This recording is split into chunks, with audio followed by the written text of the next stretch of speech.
नमस्कार, आप देख रहे हैं सवाल आपका और मैं हूं कायनात अंसारी। कहीं शिक्षक ही ना बन जाएं खतरा। बिल्कुल ये सवाल आज इसलिए उठ रहा है क्योंकि वैक्सीनेशन में हरियाणा के शिक्षक ही सबसे पीछे दिखाई दे रहे हैं। हरियाणा में चौथी से 12वीं तक के स्कूल खुल चुके हैं। टीचर्स और स्टाफ की कोविड जागरूकता ही स्टूडेंट की सुरक्षा का सबसे बड़ा आधार है। लेकिन जरा सोचिए, अगर स्कूलों में पढ़ाने वाले शिक्षक ही वैक्सीनेशन को लेकर गंभीर ना हो तो बच्चों की सुरक्षा पर सवाल उठने लाजमी है। ऐसा हम इसलिए कह रहे हैं क्योंकि एक तरफ तो सरकार कोरोना की वैक्सीन लगवाने के लिए लोगों को जागरूक कर रही है, लेकिन दूसरी तरफ हरियाणा के सरकारी स्कूलों में तैनात शिक्षक ही टीकाकरण को लेकर गंभीर नहीं है। आंकड़े जानकर आपको हैरानी होगी कि अभी तक केवल 26% शिक्षकों ने ही वैक्सीन की दोनों डोज लगवाई हैं। बच्चों और समाज के लिए मार्गदर्शक की भूमिका अदा करने वाले शिक्षकों के टीकाकरण के प्रति गैर जिम्मेदाराना रवैये से सरकार भी नाखुश है और अभिभावक भी चिंतित हैं। ऐसे में आज सवाल आपका में हम इसी को लेकर करेंगे चर्चा कि कहीं शिक्षक ही तो नहीं बन जाएंगे बच्चों के लिए खतरा।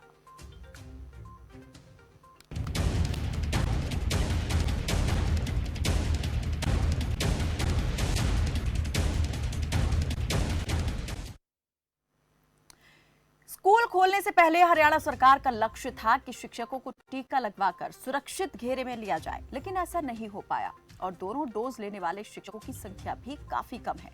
वीरवार को सेकेंडरी शिक्षा विभाग के निदेशक जय गणेशन ने जिला शिक्षा अधिकारियों और जिला मौलिक शिक्षा अधिकारियों के साथ इस संबंध में वीडियो कॉन्फ्रेंसिंग से बातचीत की। उन्होंने सभी शिक्षकों के अभी तक दोनों डोज न लगवाने पर नाराजगी जाहिर की। साथ ही निर्देश दिए कि सभी स्कूल मुखिया को साथ लेकर सिविल सर्जन के साथ बैठक करें और केंद्र सरकार के दिशा निर्देशानुसार टीकाकरण जल्द पूरा करवाएं। उन्होंने कहा कि केंद्र सरकार को टीकाकरण की रिपोर्ट जल्द भेजनी है। चौथी से 12वीं तक के स्कूल खुल चुके हैं। बच्चों की संख्या धीरे धीरे स्कूलों में बढ़ रही है। अभी 50% बच्चों को ही स्कूल बुलाया जा रहा है। इसीलिए बिना देरी सभी शिक्षकों को वैक्सीन की दोनों डोज लगवाएं। आपको बता दें कि प्रदेश के 14,158 सरकारी स्कूलों में 1,03,915 शिक्षक तैनात हैं। इनमें से 59% का ही टीकाकरण हुआ है। 33,952 शिक्षकों ने पहली और 26,948 शिक्षकों ने दोनों टीके लगवाए हैं। हालांकि अच्छी बात यह है कि हरियाणा में 18 साल से ऊपर की 1,80,00,000 आबादी में से 1,63,00,000 की आबादी को टीका लग चुका है। लेकिन इस वैक्सीनेशन के मामले में मार्गदर्शक ही पीछे क्यों, ये बड़ा सवाल है और इसी मुद्दे से जुड़े कुछ सवाल हमने भी उठाए हैं। पहले डाल लेते हैं सवालों पर नजर, उसके बाद जिम्मेदारों से चर्चा। तो वैक्सीन को लेकर शिक्षक क्यों नहीं है गंभीर? आखिर क्या कारण है? क्यों गंभीरता से नहीं ले रहे हैं वैक्सीनेशन को शिक्षक?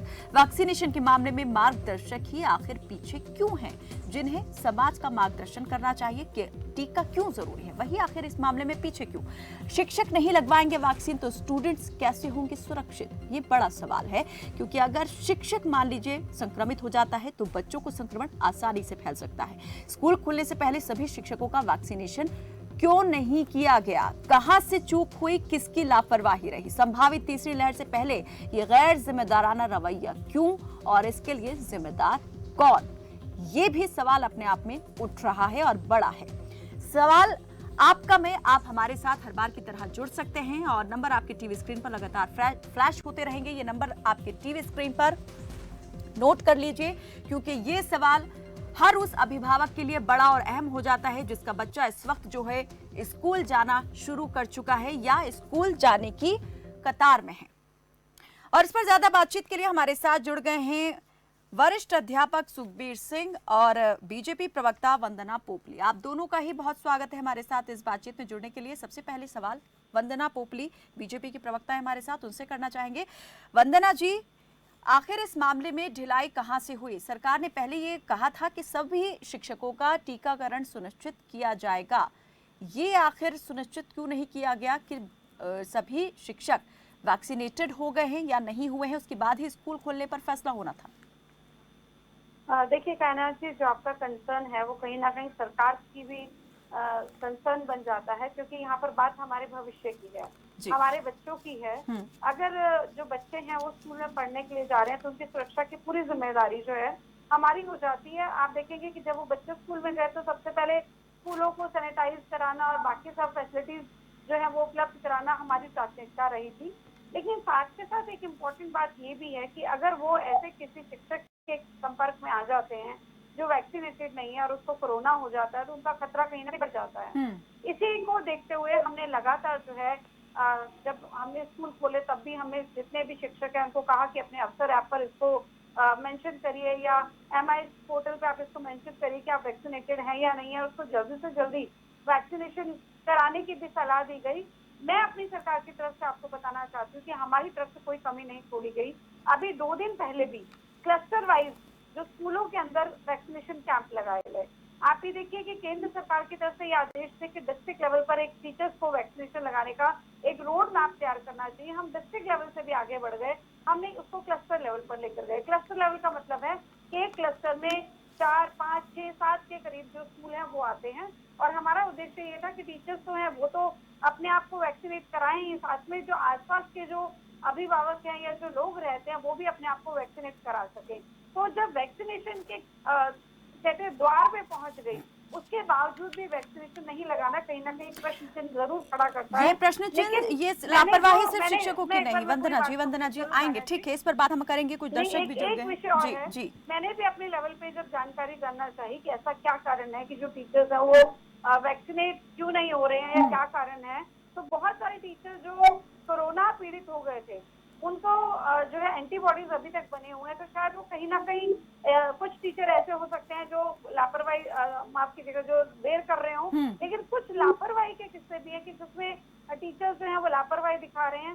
तो हमारी जो सरकार की तरफ से है ये टीचर्स को निर्देश दिए गए हैं जल्दी से जल्दी वैक्सीनेशन करा ले ताकि हमारे नौनिहाल जो है इस खतरे से बच सके। चलिए बिल्कुल, ये परसेंटेज कितना है? जैसे आपने कहा कि कुछ टीचर्स पहले कोविड पॉजिटिव हो गए थे और अभी जो है इतनी जल्दी वैक्सीनेट नहीं हो सकते हैं या एंटीबॉडी उनके अंदर अभी बनी हुई है, इसीलिए वो थोड़ा देरी कर रहे हैं, लेकिन ये परसेंटेज कितना है, ये कितने अनुपात में है?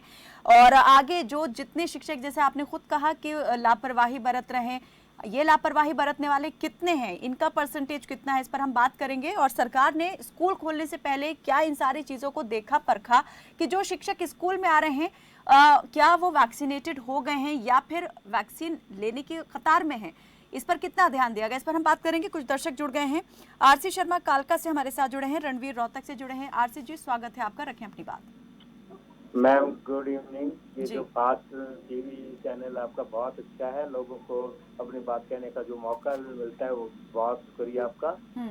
ये जहाँ तक वैक्सीनेशन की बात है, अभी 26% शिक्षकों ने ही लगवाई, ये बहुत गंभीर विषय है। और आजकल तो क्या है, एक ऐप आ गया जिसमें बच्चे जहाँ स्कूल में आते हैं उनके पेरेंट्स का भी कोरोना है, यानी ऐप में बता दिया जाता है। और ये क्या है, प्रिंसिपल की भी ड्यूटी बनती है, वो एंट्री तभी दे, नो एंट्री विदाउट वैक्सीनेट। सभी को वैक्सीनेट लगवानी चाहिए। उन शिक्षकों को बिल्कुल स्कूल के अंदर आने नहीं देना चाहिए जिन्होंने वैक्सीन नहीं लगवाई। और क्योंकि अध्यापक एक मॉडल है कम्युनिटी के लिए, अगर अध्यापक ऐसे करेंगे तो बाकी सोसाइटी क्या करेगी। प्लीज सभी को क्या है वैक्सीन लगवानी चाहिए और no entry without vaccinate in the school. चलिए बहुत बहुत शुक्रिया आरसी शर्मा जी हमारे साथ जुड़ने के लिए। ये ड्यूटी उन्होंने कहा कि प्रधानाचार्य जो है उनकी है, प्रधान अध्यापक की, कि वो देखें और अगर किसी ने नहीं करवाया है टीकाकरण तो उसको एंट्री भी ना दी जाए स्कूल में। एक और दर्शक रोहतक से रणवीर सिंह हमारे साथ जुड़े हैं, स्वागत है आपका रणवीर जी, रखें अपनी बात। कहना जी नमस्कार। जी नमस्ते। कहना जी आपके माध्यम से जो आंकड़ा पता चला कि 26% टीचर ने ही या शिक्षकों ने ही अभी तक वैक्सीन का डोज लिया है, तो ये हमारे शिक्षकों के लिए बड़े शर्म की बात है, जो कि सबसे शिक्षित माने जाते हैं, बच्चों को जागरूक करने का काम करते हैं, जिनके नाम से हमारी सरकार भी ढिंढोरा पीट रही थी कि हमने शिक्षकों के माध्यम से, आंगनबाड़ी के माध्यम से जनता को जागरूक किया है। और जागरूक इंसान ही आइसोलेशन इंजेक्शन नहीं लगवाता कोविशील्ड की या कोविड के, तो ये हमारे देश के लिए बड़ी शर्म की। दूसरा, हमारी पॉपुलर बहन कह रही कि वो कोरोना पॉजिटिव हो गए थे इसलिए उनको लगने में देर होगी, तो इतना इसका मतलब सारे टीचर ही कोरोना पॉजिटिव थे, ये बात हमारे को हजम नहीं हो रही है। इसलिए स्कूल की सरकार को कड़ा कदम लेना चाहिए, इनको हफ्ते 10 दिन का टाइम देना चाहिए सिर्फ, ताकि पहला डोज लेने के बाद ही स्कूल में एंट्री किया जाए। दूसरा, हमारे पॉपुलर बहन जी माध्यम से कहेंगे कि जनता को तो पहले भी बीजेपी सरकार ने कोरोना में धकेला था, और अभी जन आशीर्वाद पाशीर्वाद की कुछ जरूरत नहीं है। जिसको वोट देकर बना दिया वो ऐसे वो आशीर्वाद उसको। ये जनता का ज्यादा झुंड ना बनाए और ज्यादा जनता के बीच में ना फैले इकट्ठे करके। कोरोना को फैलाने में हमारे नेताओं का बहुत अहम है। आप लोगों को बेड मिल जाते हैं, आपकी फैसिलिटी हमने देखी है। हमारे गांव में समुदाय के अंदर स्वास्थ्य केंद्र तक नहीं है। आप क्या डंडोरा पीट रहे हो? आज पानी भी 7वें दिन 8वें दिन मिलता है। आपकी सरकार आई तब से को खिलाफ है ना कराओ तो आप ग्राउंड पर दिखा सकता हूँ मैं। ज्यादा ये एड में पैसा ना खर्चे, जनता का काम करे, ग्राउंड पर काम दिखेगा। मैं जवाब दे दूं? जी, बहुत बहुत शुक्रिया रणवीर जी हमारे साथ इस कार्यक्रम में जुड़ने के लिए और मुद्दों को उठाने के लिए जो अनछुए रह जाते हैं। जी वंदना जी, कुछ सवाल आपसे ही और उनके जवाब भी चाहते हैं लोग आपसे। जी, उन्होंने कहा कि कोरोना की तरफ भारतीय जनता पार्टी सरकार ने धकेला, वैश्विक बीमारी थी, पूरा विश्व इससे पीड़ित रहा और वो भारतीय जनता पार्टी पे आरोप लगा रहे हैं। तो समझ आता है कि किस डायरेक्शन में वो चल रहे हैं। हमने ये भी देखा कि बहुत सारे एरियाज ऐसे थे जहाँ पे स्वास्थ्य कर्मियों को घुसने नहीं दिया गया, वैक्सीन लगवाने के लिए मना कर दिया गया। फिर हमने देखा कि कैसे हम जनता को जो है जागरूक करें। हमने सामाजिक संस्थाओं की मदद की, उनकी मदद से हमने कैंप लगवाए ताकि लोग जो है वैक्सीन लगवा सके। आपने देखा वो विपक्षी पार्टियों की तरफ से हमें कोई साथ नहीं मिला, बल्कि भ्रम और ज्यादा फैलाए गए कि ये हो जाएगा, वो हो जाएगा, ये बीजेपी की वैक्सीन है। लेकिन हम अडिग रहकर जनता के लिए सोचते रहे और हमने वैक्सीन के लिए, आप देखेंगे कि मीडिया कर्मियों के लिए भी अलग से कैंप लगवाए, मोबाइल वैन चलाई गई। ठीक है, आपने आप वंदना जी आपने ये कहा कि मीडिया कर्मियों के लिए भी इतना कुछ करवाया गया, मोबाइल वैन लगवाई गई, कैंप लगवाए गए, तमाम तरह की कवायदे की गई। लेकिन जब स्कूल खुलने का फैसला लिया गया, क्या स्कूल खोलने से पहले ये सुनिश्चित नहीं किया जाना चाहिए था सरकार और प्रशासन दोनों के स्तर पर कि क्या जो शिक्षक अब स्कूल आने वाले हैं, जिन्हें स्कूल बुलाया जाएगा, वो सभी वैक्सीन ले चुके हैं या नहीं? वैक्सीन की अगर किसी ने डोज ली है, 1 ली है, 2 ली है, कितनी ली है, या किसी ने नहीं ली है तो क्यों नहीं ली है? बिना वैक्सीनेशन के अगर स्कूल पहुंच जाएंगे शिक्षक, तो फिर जो बच्चे स्कूल पहुंचेंगे कैसे मान लिया जाए वो सुरक्षित होंगे? क्या सरकार और प्रशासनिक लेवल पर लापरवाही नहीं हुई? नहीं कान्हा जी, आपका बड़ा वाजिब प्रश्न है और ये सिर्फ हरियाणा को नहीं, पूरे देश में इस तरह की बातें आ रही हैं कि जो टीचर्स हैं वो भी पूर्ण रूप से वैक्सीनेट नहीं हो पाए और उसके बहुत बड़े। चलिए वंदना जी, इस पर मैं जवाब आपका लूंगी, लेकिन इस वक्त हमें एक छोटे से ब्रेक के लिए रुकना पड़ रहा है। ब्रेक के बाद लौटेंगे तो इसी सवाल के जवाब से हम करेंगे शुरुआत। बने रहे हमारे साथ, देखते रहे खबर फास्ट।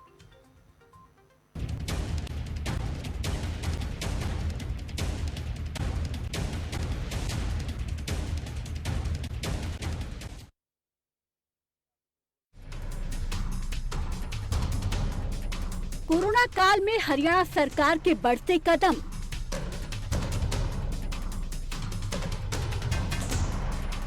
कैसे लगी गांव में सुविधाओं की झड़ी? कैसे सरकार ने किया ट्रेस, टेस्ट और ट्रीट के फॉर्मूले पर काम? किस रफ्तार से पहुंची हर घर सर्वे की टीम? हरियाणा सरकार के बारे में क्या कहते हैं हरियाणा वासी? ये हरियाणा सरकार गाँव में जो सुविधा दी है तो हम बहुत तहे दिल से शुक्र करना चाहते हैं। हरियाणा के मुख्यमंत्री मनोहर लाल का बहुत बड़ा योगदान है। उन्होंने हरियाणा को कोरोना मुक्त करवाया है। हरियाणा सरकार के प्रयासों की बदौलत आज हरियाणा कोरोना फ्री होता जा रहा है। जानने के लिए देखिए गांव-गांव बने आइसोलेशन सेंटर आज शाम 7:30 और 8:30 बजे और कल सुबह 8:30 बजे सिर्फ खबर फास्ट पर। आपकी धान की फसल को भूरे फुदके से बचाने के लिए मेघमणि पेश करती है एक नया और असरकारक कीटनाशक मेगा किल। इससे बीपीएच का रस चूसना तथा उसका चलना फिरना बंद हो जाता है और उसकी अंडे देने की क्षमता भी बहुत कम हो जाती है। याद रखें, धान की फसल में बीपीएच के नियंत्रण के लिए असरकारक कीटनाशक मेगा किल। सोनीपत का पहला मल्टी स्पेशलिटी अस्पताल व एनएबीएच द्वारा प्रमाणित अब हरियाणा सरकार ईएसआई सुपर स्पेशलिटी व सभी कैशलेस पैनल पर उपलब्ध, जिसमें उच्च स्तरीय डॉक्टरों की टीम के साथ अत्याधुनिक मशीनों से लैस आईसीयू और मॉड्यूलर ओटी की सुविधा उपलब्ध है। कैंसर व अन्य लैप्रोस्कोपिक सर्जरी के साथ उत्तर मध्य भारत की पहली विश्व स्तरीय रूबीना मशीन उपलब्ध है। 24 घंटे आपातकालीन सुविधा, हर तरह के ट्रॉमा व न्यूरो सर्जरी। हमारा पता है 112/113 टीपी स्कीम 15 इजी डे के पीछे सेक्टर 14 सोनीपत। अपनाएं आयुर्वेदिक रूप मंत्रा। इसमें है क्यूकम्बर के प्योर एक्सट्रैक्ट्स जो नेचुरली चेहरे को मॉइस्चराइज रखे ताकि पिंपल्स और डेड स्किन जैसी प्रॉब्लम से मिले रिलीफ। रूप मंत्रा आयुर्वेदिक फेस वॉश, ये कोई कॉस्मेटिक नहीं, आयुर्वेदिक औषधि है। कोरोना काल में हरियाणा सरकार के बढ़ते कदम।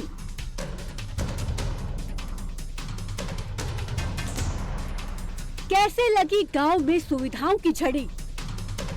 कैसे सरकार ने किया ट्रेस, टेस्ट और ट्रीट के फॉर्मूले पर काम? किस रफ्तार से पहुंची हर घर सर्वे की टीम? हरियाणा सरकार के बारे में क्या कहते हैं हरियाणा वासी?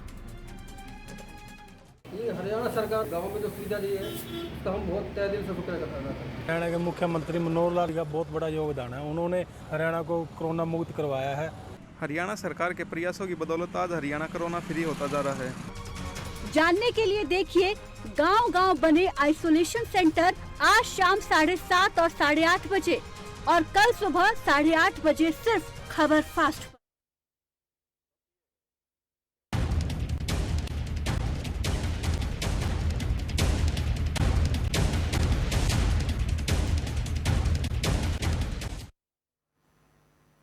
ब्रेक के बाद एक बार फिर से स्वागत है आपका और बात हो रही है मार्गदर्शक की भूमिका में रहने वाले शिक्षकों की कि आखिर वैक्सीनेशन के मामले में हरियाणा के शिक्षक ही सबसे पीछे क्यों हैं। कुल मिलाकर अगर बात की जाए वैक्सीनेशन की शिक्षकों के तो सिर्फ 26% शिक्षक ही ऐसे हैं जिन्होंने वैक्सीन की दोनों डोज ली हैं या वैक्सीनेशन करवाया है। आखिर क्यों नहीं करवाया है वैक्सीनेशन शिक्षकों ने और ये लापरवाही किसकी है? क्यों स्कूल में बिना उनके रिपोर्ट देखे उन्हें जो है आने की इजाजत मिल गई? किसकी अनुमति ये रही और क्या इस बारे में प्रशासन को, सरकार को नहीं सोचना चाहिए था? अगर बात करें राज्यों की सीमाओं की तो कई राज्य सरकारों ने यहाँ तक पाबंदी लगा दी है कि अगर RT-PCR रिपोर्ट नहीं होगी या वैक्सीनेशन का सर्टिफिकेट नहीं होगा तो आप राज्य में प्रवेश नहीं कर सकते। यहाँ पर तो मामला बच्चों के स्वास्थ्य से जुड़ा हुआ है। तो आखिर इस मामले में इतनी लापरवाही क्यों और इसके लिए कौन जिम्मेदार है? इस पर बातचीत के लिए हमारे साथ सुखबीर सिंह वरिष्ठ अध्यापक जुड़े हुए हैं, वंदना पोबले बीजेपी की प्रवक्ता जुड़ी हुई हैं। एक बार फिर से आप दोनों का ही बहुत स्वागत है। और वंदना जी से हमने ब्रेक पर जाने से पहले जो सवाल किया था उसका जवाब हम जरूर लेंगे, लेकिन इसी बीच एक दर्शक हमारे साथ जुड़ गए हैं, जय सिंह जुड़े हैं झज्जर से। बहुत स्वागत है आपका जय सिंह जी, रखें अपनी बात। हेलो जी जय सिंह जी। हाँ जय सिंह, मैं कहना चाहता हूँ ये सरकार करनी और कथनी है रात दिन का अंतर है। ये सरकार काम नहीं कर रही। ये तो सवाए अपने गुर्जों ने टीवी पर लाकर और अपनी बढ़ाई करने के कुछ नहीं कर रही। नए किसान का भला कर रही, नए किसी का वैक्सीन का इतना ढंढोरा पीट रखा है। ग्राउंड जाते हैं तो कोई नहीं मिलता, ऐसी हालत गांव के अंदर है। दूर दूर से आदमी आते हैं और हॉस्पिटल के अंदर कोई नहीं मिलता। मिलता भी है तो कहते हैं वैक्सीन नहीं है।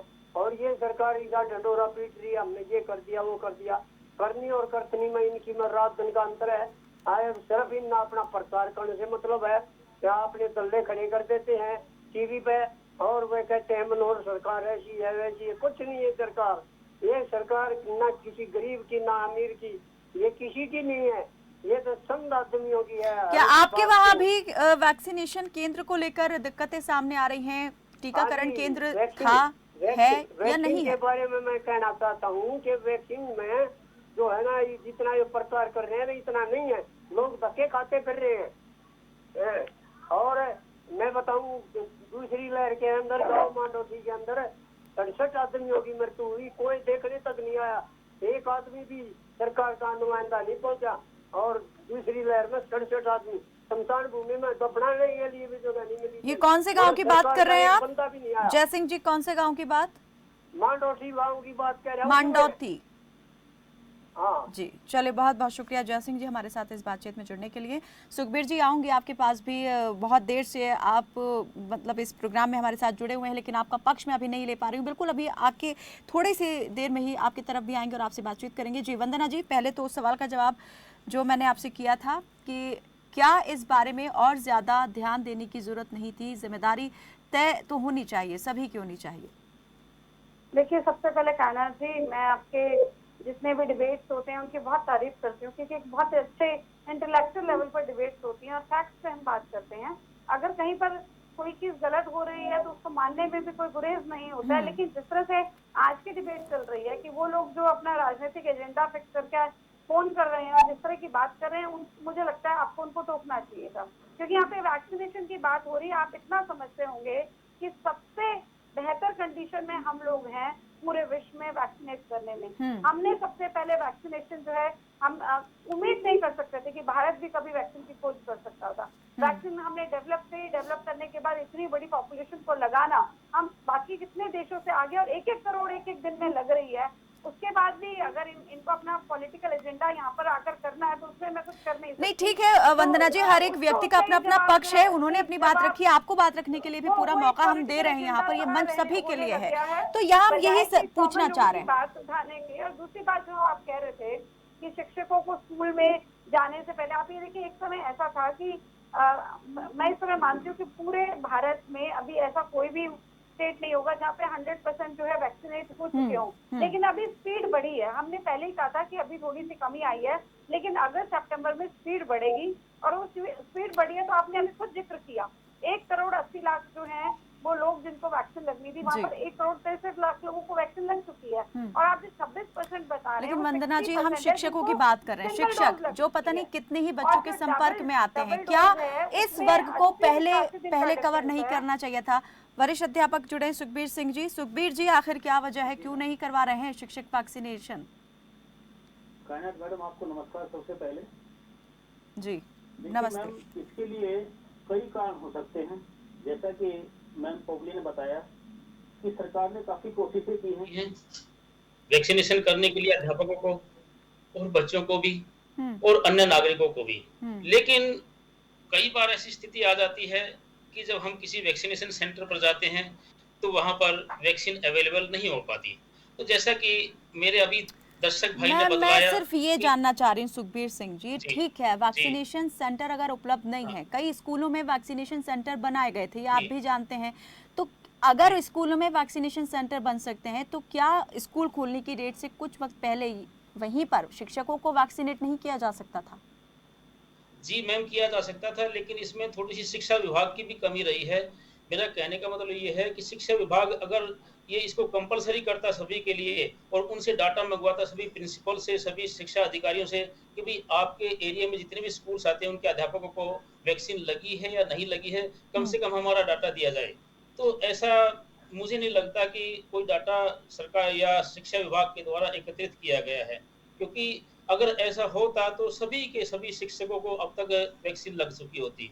लेकिन कई बार क्या होता है कि मान लीजिए किसी एक शिक्षक ने कोविशील्ड की फर्स्ट डोज लगवाई है और सेकंड डोज कोविशील्ड की अवेलेबल नहीं हो पाती, तो ये भी दिक्कत आती है सेकंड डोज के लिए। जहां तक मेरा सवाल है, मैं 1 अप्रैल को फर्स्ट डोज लगवा चुका था और सेकंड डोज मैंने 1 मई को मैंने लगवा ली थी। तो उस समय कुछ जागरूकता की भी कमी थी लोगों में, कुछ लोग स्वयं भी डरे हुए थे कि पता नहीं क्या होगा क्या नहीं होगा, कभी हम बीमार हो जाएं, क्योंकि थोड़ी सी प्रॉब्लम। चलिए, भ्रम की स्थिति तो थी ही वंदना जी, अब ये जो प्रॉब्लम है ये कैसे सॉल्व होगी? शिक्षकों का वैक्सीनेशन हो जाए, सभी शिक्षकों का वैक्सीनेशन जल्दी से, मेरे पास वक्त बहुत कम बचा है। वैक्सीनेशन उनके पास स्कूल में पहुंच चुकी है, क्लस्टर वाइज वैक्सीनेशन लग रहा है। अभी यहाँ पर सुखबीर जी कह रहे थे कि कोई डेटा कलेक्ट नहीं किया गया। जिस दिन पहले दिन स्कूल खुला उससे पहले ही कंपल्सन कर दिया गया था कि आपको अफसर ऐप पर अपना सर्टिफिकेट डालना कि आपने जो बाध्यता थी, लेकिन पूरी तरह से उस पर अमल नहीं किया गया। और आप अब ये उम्मीद जता रही हैं कि जल्द ही अब जो शिक्षक रह गए हैं, बहुत सारे शिक्षक हैं वैसे तो, उन सभी का वैक्सीनेशन हो जाएगा और अब सरकार ये सुनिश्चित करेगी कि सभी वैक्सीनेट हों। बहुत बहुत शुक्रिया आप दोनों ही मेहमानों का हमारे साथ इस बातचीत में जुड़ने के लिए। तो कोरोना काल में शिक्षा के क्षेत्र पर बहुत बुरा असर पड़ा है। लंबे समय के बाद अब जब स्कूल खुले हैं तो अभिभावक भी कोरोना की संभावित तीसरी लहर को लेकर चिंतित है। हालांकि सरकार स्कूल खोलने से पहले भी तमाम कोविड नियमों का पालन करवाने का दावा कर रही थी, लेकिन शिक्षकों का ये गैर जिम्मेदाराना रवैया अभिभावकों की चिंता को और बढ़ा सकता है। फिलहाल के लिए मेरे साथ बस इतना ही। आप देखते रहें खबर फास्ट। नमस्कार।